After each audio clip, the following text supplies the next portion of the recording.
আসসালামু আলাইকুম ওরহমতুল্লাহি ওবরকাতুহ। তানজিম নুরানী কায়দার কোরআন ক্লাসের 6 নম্বর সবকে আপনাকে স্বাগত।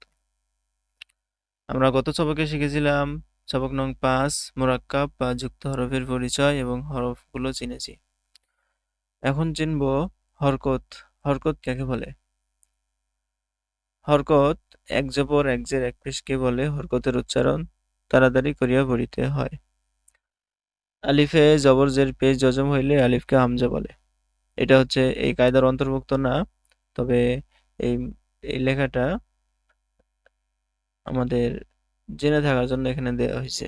ঠিক আছে, যেখানেই আলিফে জবর জের পেশ জজম দেখবো সেখানেই আলিফকে হামজা না বলে আলিফকে আলিফ না বলে হামজা বলবো। ঠিক আছে, তো এখানে দেখেন আলিফ আছে, এখানে আলিফ আছে, এখানেও আলিফ আছে। তো এই জায়গায় আলিফ না বলে আমাদের কি বলতে হবে? হামজা বলতে হবে। হামজা জবর আ, হামজা জের ই, হামজা পেশ উ। আ ই উ। বা জবর বা, বা জের বি, বা পেশ বু, বা বি বু। তা জবর তা, তা জের তি, তা পেশ তু, তা তি তু।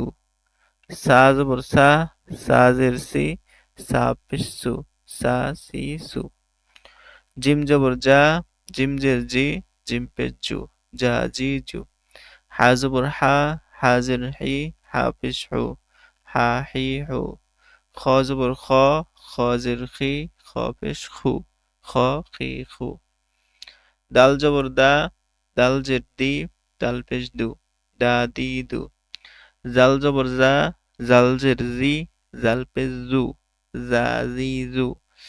র জবর র, র জের রি, র পেশ রু, র রি রু।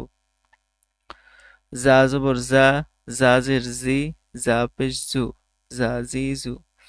সিন জবর সা, সিন জের সি, সিন পেশ সু, সা সি সু। শিন জবর শা, শিন জের শি, শিন পেশ সু, সা শি সু। সদ জবর স, সদ জের সি, সদ পেশ সু, স সি সু। দদ জবর দ, দদ জের দি, দদ পেশ দু, দ দি দু। ত জবর ত, ত জের তি, ত পেশ তু, ত তি তু। জ জবর জ, জ জের জি, জ পেশ জু, জ জি জু। আইন জবর আ, আইন জের আই, আইন পেশ উ, আ ই উ।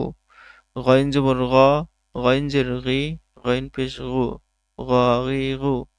ফা জবর ফা, ফা জের ফি, ফা পেশ ফু, ফা ফি ফু। কফ জবর ক, কফ জের কি, কফ পেশ কু, ক কি কু। কাফ জবর কা, কাফ জের কি, কাফ পেশ কু, কা কি কু। লাম জবর লা, লাম জের লি, লাম পেশ লু, লা লি লু। মিম জবর মা, মিম জের মি, মিম পেশ মু, মা মি মু। নুন জবর না, নুন জের নি, নুন পেশ নু, না নি নু। ওয়াও জবর ওয়া, ওয়াও জের উই, ওয়াও পেশ উ, ওয়া উই উ। হা জবর হা, হা জের হি, হা পেশ হু, হা হি হু। হামজা জবর আ, হামজা জের ই, হামজা পেশ উ, আ ই উ। ইয়া জবর ইয়া, ইয়া জের ই, ইয়া পেশ ইউ, ইয়া ই ইউ। ইয়া জবর ইয়া, ইয়া জের ই, ইয়া পেশ ইউ, ইয়া ই ইউ। ঠিক আছে, আজকের সবক হচ্ছে এই পর্যন্তই। ভালোভাবে শিখবেন এবং ভালোভাবে পড়বেন ইনশাল্লাহ। আসসালামু আলাইকুম ওয়া রাহমাতুল্লাহি ওয়া বারাকাতুহু।